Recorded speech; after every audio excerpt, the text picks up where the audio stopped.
Alors à quoi faut-il penser avant de mener un entretien commercial ? Peut-être un premier point qui serait de googliser son interlocuteur, parce qu'on peut être assez surpris de voir l'identité digitale de son interlocuteur assez riche sur les réseaux sociaux, ce qui permet de savoir dans quel réseau il navigue, il appartient. Ça peut être aussi intéressant de connaître ses centres d'intérêt, parce que au cours de l'entretien, c'est des opportunités pour créer des points communs avec son client. Voilà. Et puis aussi, ça permet de connaître ses parutions, de connaître son parcours professionnel. Voilà. Tous ces éléments sont intéressants à exploiter par la suite dans l'entretien. Il y a un deuxième point auquel il faudrait aussi penser, c'est la plaquette commerciale. Parce que on sait que durant l'entretien, alors évidemment la plaquette commerciale n'est pas à remettre en début d'entretien mais plutôt à la fin, et on sait qu'après après un certain laps de temps le client a tendance à nous oublier, et c'est intéressant pour lui d'avoir la plaquette sous les yeux de façon ensuite à avoir un espèce de résumé de ce qu'on est capable de produire, offrir et les prestations qu'on est capable de délivrer. Voilà. Et puis ensuite il y a le rituel de la carte de visite. C'est assez intéressant aussi de venir avec une carte de visite. Pourquoi ? Parce que ce rituel, quelque part, oblige votre interlocuteur aussi à vous donner sa carte de visite. Et ce qui permet ensuite d'avoir, parfois vous avez des interlocuteurs qui ont des noms assez compliqués, très longs. Ça évite durant l'entretien de leur demander d'épeler ou d'écrire en phonétique. C'est toujours assez gênant quand on essaye de les appeler par la suite. Et puis ensuite vous avez le téléphone portable. Voilà, ça peut être aussi intéressant de l'avoir, ainsi que l'adresse mail. Et puis vous avez aussi l'identité visuelle de l'entreprise. Voilà. Donc tout ça, c'est une mine d'informations. Alors quelles sont les clés pour traiter les objections de son interlocuteur ? Alors juste peut-être pour rappel, une objection, donc c'est pas une question, parfois c'est une réflexion qu'un client exprime à voix haute. Qui dit objection dit forcément un intérêt quelconque pour l'entreprise, pour le produit que l'on propose. Donc c'est plutôt de l'accueillir avec bienveillance, voilà, et pas être dans une posture défensive, mais plutôt de se dire s'il y a une objection, c'est au final c'est parce qu'il y a un intérêt. Donc la première étape serait d'accuser réception de l'objection.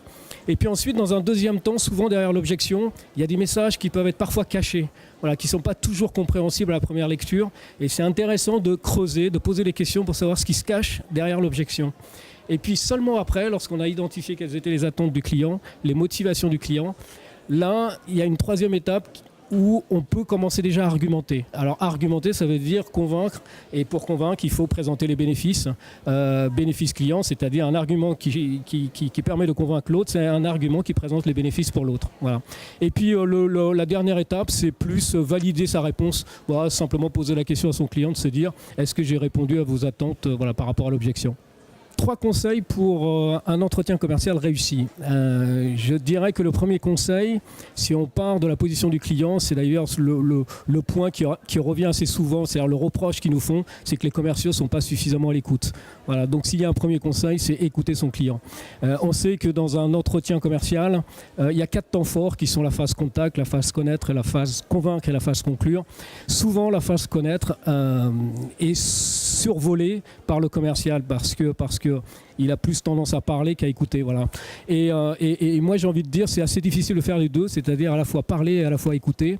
Donc il y a un constat qui est assez vite fait après un entretien. Si on a passé 80% de son temps à parler, ça veut dire qu'on a passé 20% de son temps à écouter, voilà. Donc ça c'est le premier conseil, c'est écouter dans la phase connaître. Alors le deuxième conseil, c'est plus comment faire pour identifier les besoins latents chez son client. Moi, le conseil que je donnerais, c'est plutôt de partir des éléments de contexte de son client, le faire parler sur ce qui va bien. La nature humaine est ainsi faite, c'est que quand on parle de bien, derrière, il y a toujours une insatisfaction qui apparaît. Et donc, toute la stratégie du commercial, c'est d'attendre ces moments d'insatisfaction, de façon ensuite à explorer avec lui les possibilités de changement, ce qui fait naître un besoin latent. Voilà. Et le troisième conseil, on sait que dans les organisations, dans les entreprises, une décision est rarement prise seule. Donc c'est bien d'avoir effectivement l'exclusivité de la relation avec un contact, mais c'est intéressant aussi d'élargir à d'autres contacts de l'entreprise. Ce qui veut dire qu'au cours de l'échange, c'est intéressant de mettre sur la table d'autres centres d'intérêt qui pourraient impliquer d'autres personnes de façon à pouvoir saisir toutes les opportunités pour les rencontrer et développer de la relation aussi avec eux, parce qu'on sait qu'en phase finale, quand le client prendra sa décision, eh ben on disposera d'un réseau d'alliés intéressants à exploiter pour obtenir la commande. Le conseil que je donne aux jeunes pour ne pas se laisser déstabiliser par son interlocuteur, le premier conseil, c'est de maîtriser son argumentaire commercial. Voilà. L'objectif étant, durant l'entretien, de ne pas donner l'impression d'improviser sur ses produits ou sur ses prestations. Donc c'est quelque chose qui peut être préparé très en amont, ce qui libère un peu plus de stress durant l'entretien. Le deuxième conseil, c'est essayer au maximum d'être honnête dans les réponses.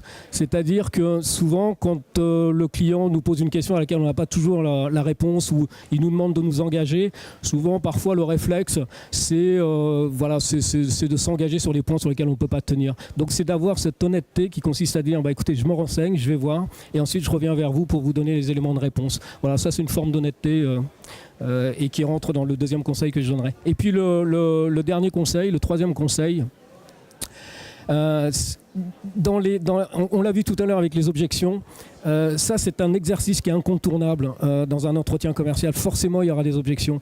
Donc c'est d'avoir cette posture bienveillante, très ouverte, qui consiste à recevoir cette objection comme étant une marque d'intérêt pour notre entreprise, pour nos produits, pour nos services. Voilà. Et donc ne pas être sur la défensive, ne pas polémiquer, mais simplement recevoir avec bienveillance. Ça c'est le troisième conseil.